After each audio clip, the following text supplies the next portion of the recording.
আসসালামু আলাইকুম। আশা করি আপনারা সবাই ভালো আছেন। আমি লাবণ্য চুয়াডাঙ্গা থেকে বলছি। আমার আরও একটা নতুন ভিডিও দেখার জন্য সবাইকে আমন্ত্রণ জানাচ্ছি। আমি আজকে কেক বানিয়েছি ঘরে আটা দিয়ে এত সুন্দর নরম তুলতুলে কেক বানানো যায় সেটা না দেখলে বিশ্বাসই করবেন না। সত্যি অসাধারণ হয়েছে আর দোকানের মতোই টেস্ট হয়েছে। তো দেখেন কি কি লেগেছে আমার।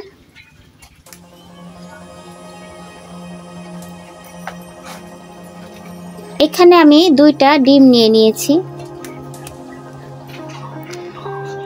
আমার ডিম দুটো ফাটানো হয়ে গেছে। এখন কুসুম দুটো আমি আলাদা করে রাখবো একটা প্লেটের মধ্যে। তো আমি কুসুম দুটো সরিয়ে রাখছি। এখন এর ভিতরে আমি 1 কাপ চিনি দিয়ে দিলাম। আমি এখন হ্যান্ড বিটার দিয়ে ভালো করে ফেটিয়ে নিব।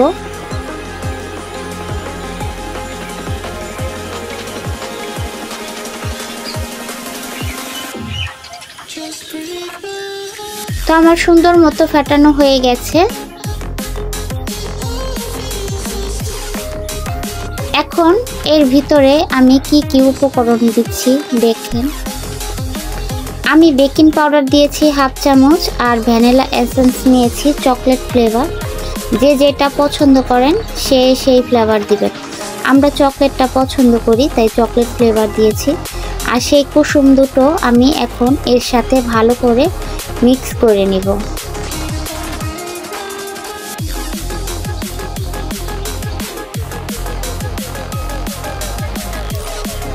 আমার কুসুম দুটো ভালো করে মিশানো হয়ে গেছে। এখন আমি এর ভিতরে তেল অ্যাড করে দেব।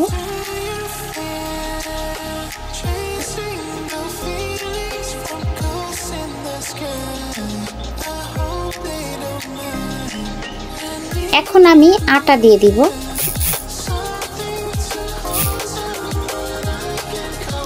আমি 1 কাপ চিনিতে 1 কাপ আরো 1/2 কাপ আটা দিয়েছি। এখন আমি একটা প্যানের মধ্যে বসাবো কেক বানানোর। সেটার মধ্যে তেল দিয়ে দিলাম হালকা করে। এখন একটা কাগজ বসিয়ে দিলাম সুন্দর মতো। সেটার উপরও হালকা করে তেল আমি মেখে দিয়েছি। এখন আমি ডোটা ভালো করে এর ভিতরে দিয়ে একটু ঝাঁকিয়ে নিব। এখন আমি একটা প্যানের মধ্যে বসিয়ে দিব।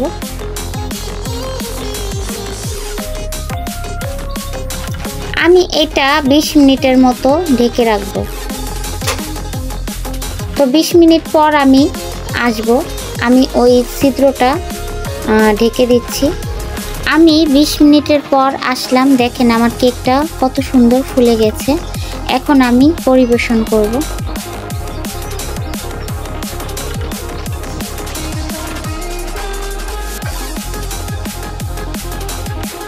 দেখেন কত সুন্দর হয়েছে কেকটা, একদম ফুলে কত মোটা হয়ে গেছে। এখন আমি কাগজটা তুলে ফেলবো। এখনো গরম, কেকটা খুব গরম। কেক যত ঠান্ডা হবে তত মজা হয় কেক।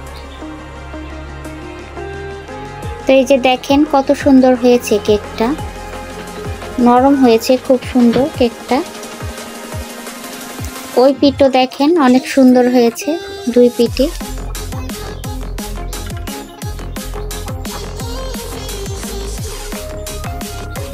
আপনারাও বাড়িতে এইভাবে সুন্দর করে কেক বানিয়ে নিতে পারেন। আমি কেকটা কেটে নিলাম। দেখেন সত্যি অসাধারণ হয়েছে কেকটা খেতে।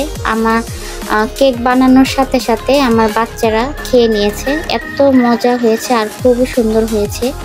অল্প খরচে ঘরে তৈরি করে নেন অনেক সুন্দর কেক।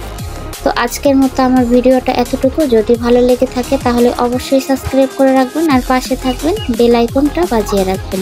আল্লাহ হাফেজ।